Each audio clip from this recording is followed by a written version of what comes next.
नमस्कार, मैं हूं आपके साथ स्नेही श्रेयस। आप देख रहे हैं एस्ट्रोस्कोप। सीएम योगी बीते कुछ दिनों से शायद एक मुश्किल समय से जूझ रहे थे। चाहे वो लोकसभा चुनाव के बाद योगी के सर पर ठीकरा फोड़ना हो या फिर उनके दोनों डिप्टी सीएम की योगी से बगावत हो, सभी मोर्चों पर योगी से बीजेपी की कलह सामने आई थी। मगर योगी एक बार फिर से उभर कर सामने आए हैं। हिंदुओं से कह रहे हैं बटोगे तो कटोगे, मगर विपक्ष ये कह रहा है कि योगी मठ में वापसी करने जा रहे हैं। तो योगी मठ में वापसी करेंगे या फिर केंद्र में? इसी पर बात करने के लिए हमारे साथ मौजूद हैं पंडित राकेश चतुर्वेदी जी। पंडित जी, सबसे पहले आपका बहुत बहुत नमस्कार श्रेयस जी, नमस्कार दर्शकों, आप सभी को सादर वंदन। पंडित जी, मेरा पहला सवाल ये रहेगा कि क्या सीएम योगी इस वक्त बैकफुट पर है या फिर जनता जो चाहती है कि वो उन्हें सीएम से पीएम के रूप में बनते हुए देखना चाहती है? क्या कहती है योगी की कुंडली? देखिए श्रेयस जी, दो चीज़ें बोल करके चलूं। पहला तो सूक्ष्म में जवाब देता हुआ चलूं, जिससे कि जनता भी शाश्वत हो जाए और वह आश्वस्त हो जाए कि हमारा नेता अब हमारे लिए और अग्रसर होकर के सनातन के लिए काम करने जा रहा है। योगी बैकफुट पर नहीं है और एक सन्यासी कभी बैकफुट पर जा भी नहीं सकता है, क्योंकि उसे हमेशा सनातन के लिए या धर्म के लिए लड़ना सिखाया जाता है। विषम परिस्थितियों में भी अपने प्राण का बलिदान देने की ताकत अगर किसी में है तो वह एक योगी के अंदर है, बाकी किसी के अंदर नहीं है। बाकी सब डर करके चाहे अपने धर्म से हट जाते हैं, चाहे अपने कर्म से हट जाते हैं। ऐसी अवस्था में दो तीन चीजों का आपको याद दिलाना चाहूंगा। आपने कहा कि योगी जी ने कहा कि बटोगे तो कटोगे जी,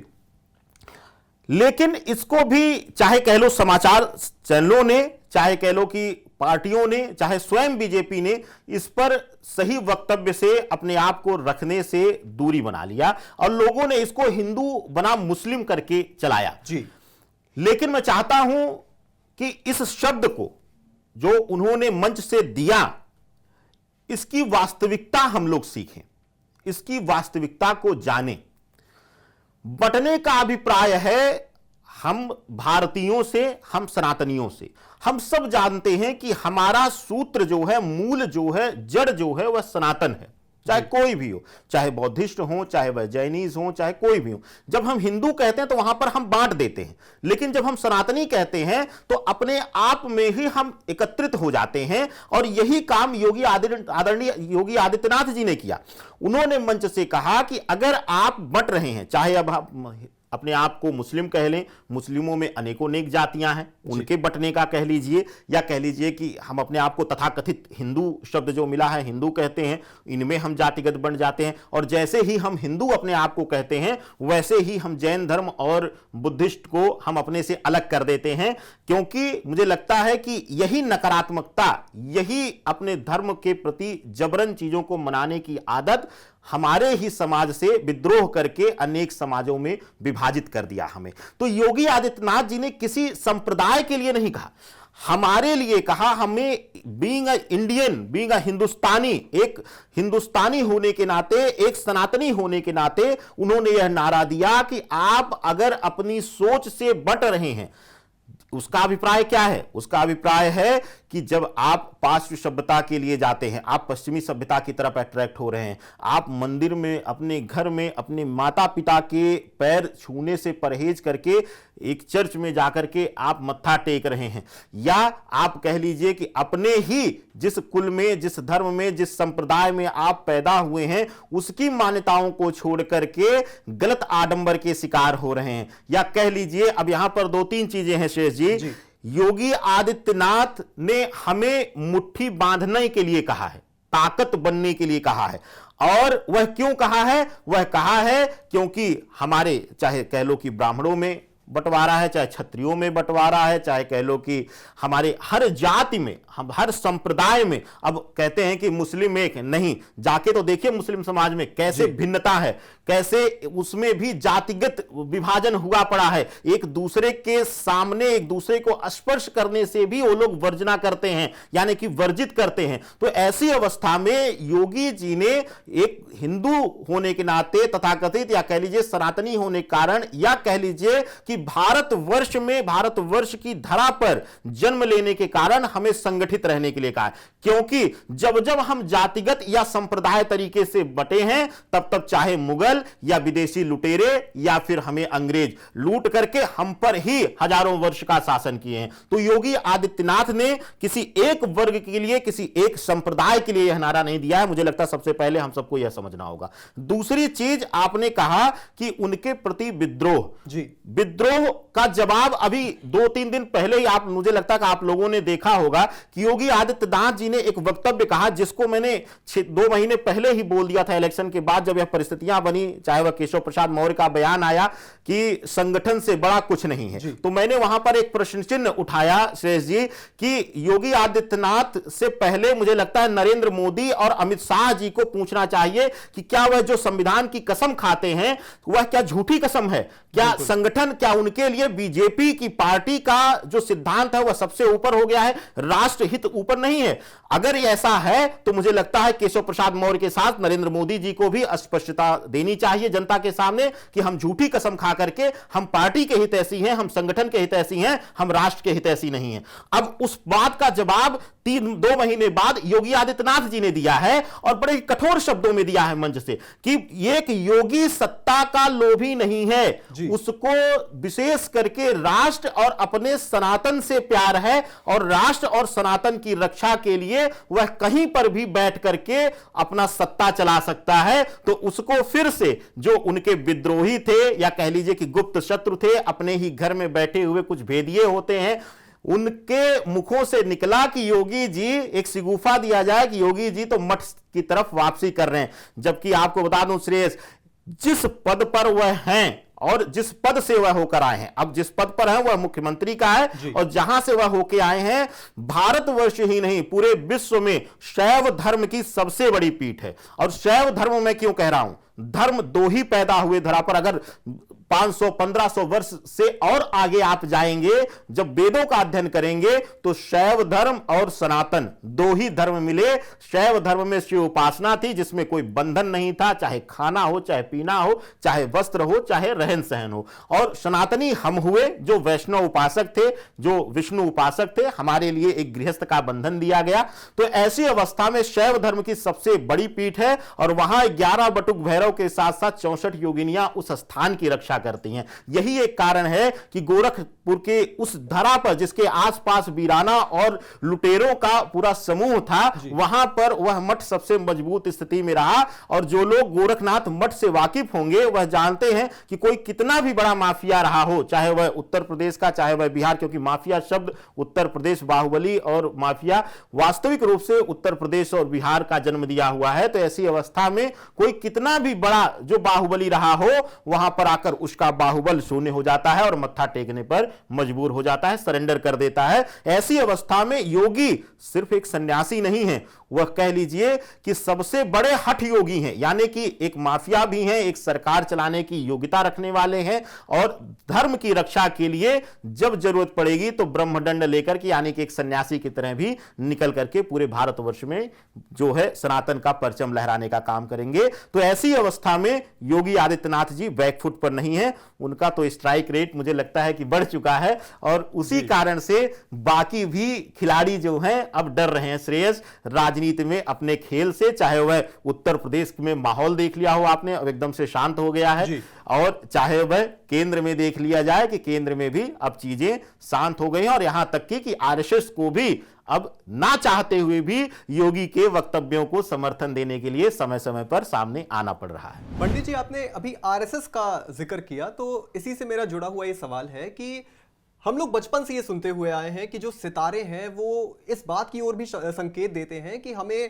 थोड़ा सतर्क हो जाना चाहिए, क्योंकि हमें हमारे घर में हमारे बड़ों से हमारी थोड़ी सी खटास रिश्तों में आ सकती है। तो क्या योगी के सितारे भी इस वक्त उसी तरीके से हैं? क्योंकि हमने देखा किस तरह से उनका जो सीएम योगी और आरएसएस के बीच में एक मनमुटाव देखने को मिला। दोनों एक दूसरे के, दोनों तो नहीं कह सकते, मगर आरएसएस के जो मोहन भागवत हैं वो नसीहत देते हुए दिखे लोकसभा चुनाव के बाद बीजेपी को भी, योगी को भी। तो इस बारे में योगी के कुंडली और योगी के सितारे क्या कहते हैं? देखिए श्रेयस जी, जो लोग राजनीति और विशेष करके योगी आदित्यनाथ के जीवन से वाकिफ हैं, यानी कि उनके जीवन से जुड़े हुए हैं, या चाहे वह मीडिया के रूप में हो या व्यक्तिगत रूप से उनसे परिचित हैं, योगी आदित्यनाथ के जीवन की जो राजनीतिक यात्रा है उसकी शुरुआत कराने के पीछे विश्व हिंदू परिषद और आरएसएस ही था जी। जब मंदिर को लेकर के और बाबरी मस्जिद को लेकर के कई बार यह वृत्तांत हुआ, जो है साधु संतों का वहां पर, विशेष करके यहां पर योगी आदित्यनाथ के गुरु का भी मुख्य रूप से जो ब्रह्मलीन हो चुके हैं उनका भी स्थान आता है, कि उन्होंने जब एकदम से आक्रामक होकर अयोध्या के साधु संतों के साथ मिलकर यह चर्चा हुई कि अब मंदिर निर्माण होना चाहिए, तो कहीं ना कहीं विश्व हिंदू परिषद और आरएसएस, क्योंकि उस समय उतना मजबूत नहीं था, तो एक बैकफुट पर आने लगा। उस समय जो है योगी आदित्यनाथ के सजेशन को नकारा गया जी। और यही एक कारण था कि योगी आदित्यनाथ जी ने कहा कि मैं स्वतंत्र कार्य करूंगा, मैं किसी के प्रभाव में नहीं रहूंगा, और वहीं जन्म होता है हिंदू युवा वाहिनी का। और जितना आरएसएस और विश्व हिंदू परिषद ने 10 वर्ष में लोगों को जोड़ा था, योगी आदित्यनाथ के आक्रामक तेवर की वजह से और एक युवा और प्रभावी होने की वजह से, नेता होने की वजह से, आक्रामकता के कारण धर्म में देखा गया कि हिंदू युवा वाहिनी की तरफ लोग अंधे होकर के, जिसको एकदम कहते हैं कि ब्लाइंड मूव करना, उस तरीके का प्रभाव देखा गया। तो योगी आदित्यनाथ ने जब आरएसएस और विश्व हिंदू परिषद के सामने अपनी शक्तियां दिखाई, अपना शक्ति प्रदर्शन किया, तभी से देखा जा रहा है कि योगी आदित्यनाथ और आरएसएस के बीच कुछ ना कुछ दूरियां रही हैं। खुल करके आरएसएस कभी समर्थन में नहीं आया था, लेकिन 2024 का इलेक्शन, खास करके आदरणीय जेपी नड्डा जी का बयान और उस पर कोई स्पष्टता ना देना, आदरणीय योगी आदित्यनाथ को छोड़िए, मोदी जी जिनको आरएसएस का सेवा करते हुए उस सिंहासन का पद मिला, तो ऐसा व्यक्ति अगर इस शब्द को आकर के बचाए ना या सुधार ना करे, जो उसी पार्टी से या कहिए उसी संगठन से जन्म लेकर के आगे बढ़ा है और उस राष्ट्र का सेवा करने का मौका मिला है, तो ऐसे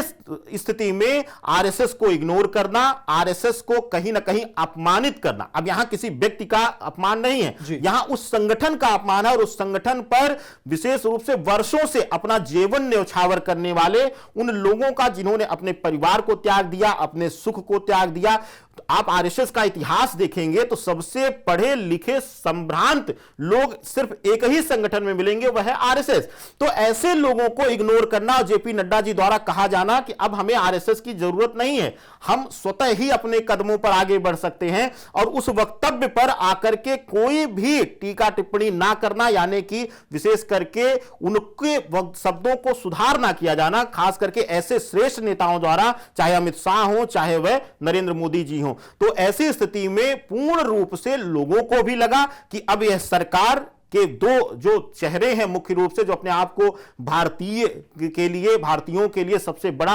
हितैषी बताते हैं, वह अहम में है। और भारतवर्ष का सनातन का इतिहास रहा है कि हमारा सनातन कभी किसी का अहम बर्दाश्त नहीं किया है, समय समय पर ईश्वर ने अहम को तोड़ा है। चाहे वह हम रावण की जिक्र कर लें, चाहे वह सहस्त्र अर्जुन सहस्त्र बाहु का चर्चा कर लें, जब परशुराम ने वध किया, जिससे धरा बिल्कुल ही प्रताड़ित हो गई थी, हर कोई साधु संत पूजा कर्म करने में भी डरता था, और चाहे आज का वर्तमान समय हो जिसमें ना चाहते हुए भी लोगों को राजनीतिक रूप से दबाया गया, तो ऐसी अवस्था में सरकार को जवाब दिया जनता ने और आरएसएस ने भी। और यही एक कारण है कि चुनाव के बाद, रिजल्ट आने के बाद सीधा मोहन भागवत जी ने, और मैं उनसे पहले, मोहन भागवत जी से पहले यह शब्द बोल चुका था एक मंच पर श्रेष्ठ जी,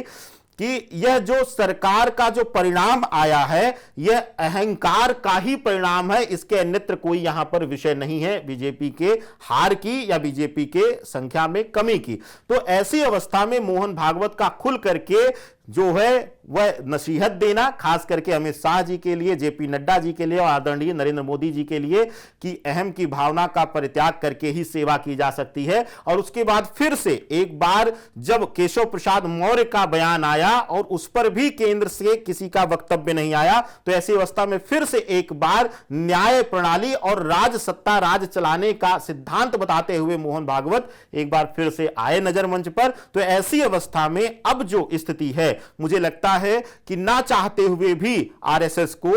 मोदी के बाद जो है आदरणीय योगी आदित्यनाथ जी के सर पर हाथ रखना ही होगा, यानी कि संगठन की शक्ति को उनके पीछे लगाना ही होगा। मुझे लगता है तभी फिर से एक बार जिस बीजेपी को हमेशा सत्ता में आरएसएस देखना चाहती है वह स्वप्न भी पूरा होगा और साथ ही साथ बीजेपी का भी अस्तित्व मुझे लगता है बचा रह जाएगा अगर योगी आदित्यनाथ जी केंद्र में आकर के उच्च गद्दी पर बैठते हैं तो। योगी आदित्यनाथ जी केंद्र में आते हैं या नहीं, इसी को लेकर हमने एक सर्वे करवाया था आयोन भारत की ओर से, जिसमें हमें पता चला था कि जो देश की जनता है वो खुद ये चाहती है कि सीएम योगी ही अगले प्रधानमंत्री के रूप में सामने आए। मगर पंडित जी, मेरा सवाल ये है कि हमारा देश जिसको सेक्युलरिज्म का एक बहुत बड़ा उदाहरण माना जाता है, सभी धर्म के लोग यहाँ पर बहुत खुशहाल तरीके से रहते हैं, मगर एक ऐसा नेता जो एकदम कट्टर हिंदू है, पक्का हिंदूवादी है, वैसा नेता, एक हिंदुत्व वाला नेता, इस तरह के देश का प्रधानमंत्री जहां पे सेक्युलरिज्म का पूरा गाना गाया जाता है, वहां कैसा रहेगा, ये आप बताइए जरा। देखिए श्रेयस, योगी आदित्यनाथ को जानने से पहले उस मठ को जानना बहुत जरूरी है और उस मठ का और उस मठ के उत्पत्ति का इतिहास अगर आप जान लेंगे तो मुझे लगता है कि योगी आदित्यनाथ के बारे में अपनी छवि बदल देंगे। और अगर उस मठ के इतिहास को जानेंगे आप श्रेयस जी, तो विशेष रूप से योगी के से पहले उस मठ के स्थापना या उस मठ के कारक तत्व यानी बाबा गोरखनाथ के बारे में आपको अध्ययन करना होगा। बाबा गोरखनाथ की उत्पत्ति ही हुई जब हमारे सनातन में बैठे हुए तथा कथित अपने आप को जो धर्म रक्षा के लिए कह लो या चाहे कह लो कि धर्माचार्य बनकर बैठे थे या पुजारी बनकर बैठे थे या पंडा बनकर, जैसे कि आज भी कई लोग इस तरीके के आपको मिल जाएंगे जो जबरन अपनी चीजें थोपने का प्रयास करेंगे। ऐसी अवस्था में उस कालखंड में जब जबरन लोगों पर धर्म थोपा जा रहा था, यानी कि धर्म का व्यापारीकरण किया जा रहा था, कि जबरन कहा जा रहा था कि मंदिरों में जाकर के आप दान करें, जबरन कहा जा रहा था कि आप भूखे मर रहे हैं, आपका बच्चा भूखा मर रहा है, लेकिन आपको कहा जा रहा था कि आप भंडारा करें नवरात्र पे, जबकि हमारा सनातन इस चीज के लिए कतई भी नहीं कहता है। अगर वेद शास्त्र और साथ ही साथ उपनिषदों का अध्ययन करते हैं तो मां भगवती पुराण से लेकर के श्रीमद् भागवत पुराण तक, शिव पुराण कह लो या किसी भी आप चारों वेदों का अध्ययन करेंगे तो हमारा सनातन कहता कि समर्पण चाहिए, कुछ ना हो तो हाथ जोड़ करके आप मनन करिए कि हे प्रभु मेरे पास कुछ नहीं है आपको प्रदान करने के लिए, सिर्फ यह स्वच्छ मन है, इसको जितने भी प्रकार के भोज में आप समझ लीजिए या जिस भी पुष्प का भोग समझ लीजिए, पुष्प का श्रृंगार समझ लीजिए, मेरे हृदय पूर्ण रूप से आपको समर्पित है, वही सबसे बड़ी पूजा है। ऐसी स्थितियों में गुरु गोरखनाथ ने विद्रोह करके तंत्र की ताकत यानी कि अपनी ज्ञान की शक्ति और तंत्र की शक्ति से उपासना करके देवताओं को भी मजबूर किया कि उनका साथ दें और उनके साथ धर्म की रक्षा करें। तो गोरखनाथ पीठ जो है वह किसी धर्म को लेकर कट्टरता से नहीं है, वह सनातन को लेकर कट्टर, और सनातन कभी भी किसी विशेष करके खास पूजा प्रणाली या खास पद्धति को लेकर के वह कट्टरपंथिता नहीं रखता है। वह कहता है कि सबसे पहले मानवता हो, एक दूसरे की मदद करने की। यही एक कारण है कि आप लोग तो शोध करते होंगे, आप लोग तो बाहर फील्ड में निकलते होंगे, मुझे लगता है कि सबसे ज्यादा व्यवसायी जो हैं वह गोरखनाथ परिसर के आसपास ही हैं, और वह कहीं से आए नहीं, उनको स्वयं मठ ला करके सत्ता में ला करके अपने प्रभाव में लाकर के उनको रोजगार दिया है। उनको यहां तक कि कई लोगों से मैं वहां गया हूं शेष, कई लोगों से चर्चा पर चर्चा हुई है, तो योगी आदित्यनाथ के पास वह लोग गए हैं मदद के लिए और योगी आदित्यनाथ ने उनको आजीविका देकर दुकान खुलवा करके वहीं मठ के पास ही उनको रोजगार दे दिया है, कहा है कि आप यहां पर अपना जीवन जिए। तो ऐसा व्यक्ति, ऐसी सोच रखने वाला व्यक्ति, योगी आदित्यनाथ ने कभी भी युद्ध या बेवजह किसी को प्रताड़ना के लिए नहीं कहा। योगी आदित्यनाथ का इतिहास रहा है जहां जहां धर्म को लेकर द्वंद्व फैलाया गया है या युद्ध कराया गया है या बेवजह विद्रोह कराया गया है, उस विद्रोह को शांत करने के लिए, उस अग्नि में जल डालने के लिए वह उपस्थित रहे हैं। हां, कई जगहों पर सनातन कहता है कि जब सहस्त्रबाहु जैसा या रावण जैसा आपका विद्रोही हो या कह लीजिए कि शत्रु हो, तो वहां पर आप हाथ जोड़ करके माला जप करके आप वहां पर युद्ध नहीं जीत सकते। तो ऐसी परिस्थितियों में कमंडल का त्याग करके आपको फरसा लेके परशुराम बनना पड़ेगा। और यही एक कारण है कि जब रावण जैसा शत्रु मिला तो बानरों की ही सही लेकिन सेना निर्माण करके युद्ध के लिए राम को जाना पड़ा। तो सनातन कहता है कि मानवता की रक्षा के लिए और धर्म स्थापना के लिए, राजधर्म की स्थापना के लिए कई बार हमें शस्त्र उठाना पड़ता है। वही काम योगी आदित्यनाथ या कह लीजिए कि उस मठ ने हमेशा किया है। पंडित जी, मेरा आखिरी सवाल आपसे यह रहेगा, जो कि इस चर्चा का एक पूरा कंक्लूजन भी है। क्या 2029 में योगी आदित्यनाथ के सितारे उस परिस्थिति में होंगे कि योगी आदित्यनाथ इस देश के प्रधानमंत्री बन जाएं? देखिए श्रेष्ठ जी, बहुत ही बड़ा प्रश्न है और बड़े ही विवाद का भी यह विषय है। कई दर्शक जो हैं, क्योंकि हमारे यहाँ सनातन में एक और बहुत बड़ी शायद कमी मैं इसलिए कहता हूं कि यही हमें कमजोर करती है। कई जगहों पर जब कोई उठता है या कोई जब कथा होनी शुरू होती है तो हम अपने चक्षु बंद कर लेते हैं और मानव जनित में यानी कि फिजिकल जो है वह भी नेत्र बंद कर लेते हैं और हृदय और मानसिक नेत्र भी बंद कर लेते हैं। यही स्थिति वर्तमान समय में विशेष करके आदरणीय मोदी जी के लिए है कि कुछ लोग एकदम से उन्हें लगता है कि नहीं, जो मोदी जी कर रहे हैं उससे बेहतर कोई नहीं कर सकता। पहली चीज कि इस सोच को आपको बदलना है। दूसरी चीज कि मोदी जी को भले आप बना हुआ संत कह सकते हैं, लेकिन योगी आदित्यनाथ पूर्णतया त्याग के साथ संत प्रभाव में रहते हैं, एक संत का जीवन जीते हैं। वो साधारण वही, जितना मैं उनके करीबियों से मठ पर मेरी चर्चा हुई है, मठाधीश वहाँ जो मठ के सेवक हैं, अभी भी वह वही खिचड़ी का भोजन पसंद करते हैं, वही रहन सहन पसंद करते हैं। पानी पीने के लिए अभी भी वह गुड़ का प्रयोग करते हैं, जबकि वह चाहें तो मुझे लगता है कि लखनऊ का 56 भोग रोज उनके चरणों में रहेगा। तो जिस सिंहासन पर वह हैं, तो ऐसी अवस्था में भी परित्याग करना, एक साधारण जीवन जीना, वह एक सिर्फ और सिर्फ ईश्वर द्वारा प्रदत्त योगी ही कर सकता है। और जो आपका प्रश्न है, अब उसके मैं मूल जवाब पर आता हूं। 2025 में शनि गोचर करेगा, 29 मार्च को गोचर हो रहा है। मीन राशि में शनि गोचर कर जाएंगे, गुरु की राशि में गोचर कर जाएंगे और गुरु की राशि में गोचर करने के बाद संत प्रभाव में और वृद्धि हो जाएगी, यानी कि योगी आदित्यनाथ के प्रभाव में वृद्धि हो जाएगी। आप 29 कर रहे हैं, मुझे तो लगता है कि बीजेपी का अस्तित्व और क्षेत्रीय अस्तित्व बचाने के लिए मुझे लगता है कि नेतृत्व को और खास करके आरएसएस को कदम बढ़ा करके 2026 के बाद ही स्थितियां बन जाएं कि योगी को सिंहासन पर ला करके बैठाना पड़े, यानी कि लखनऊ से उठा करके दिल्ली के सिंहासन पर बिठाना पड़े। मुझे लगता है तभी बीजेपी का वह नारा कामयाब होगा 400 पार, और मुझे लगता है तभी बीजेपी का अब अस्तित्व भी बचेगा। नहीं तो आप देखेंगे शेष कि अगर जरा सा भी कूटनीति का खेल हुआ और षड्यंत्र हुआ, इनको उमा भारती और कल्याण सिंह समझने की गलती बीजेपी ने की, तो बीजेपी का मूल समाप्त होने में भी समय नहीं लगेगा और फिर से वही 2 सीट 10 सीटों से युद्ध करना ना पड़ जाए तो कोई संदेह नहीं इसमें। पंडित जी ने ये बहुत बड़ी बात बोली है और देश की राजनीति किस ओर करवट लेती है, ये तो आने वाला वक्त जरूर बताएगा। पंडित जी, हमसे जुड़ने के लिए आपका बहुत बहुत धन्यवाद और भी तमाम बड़ी खबरों से जुड़े रहने के लिए आप देखते रहें आय ऑन भारत।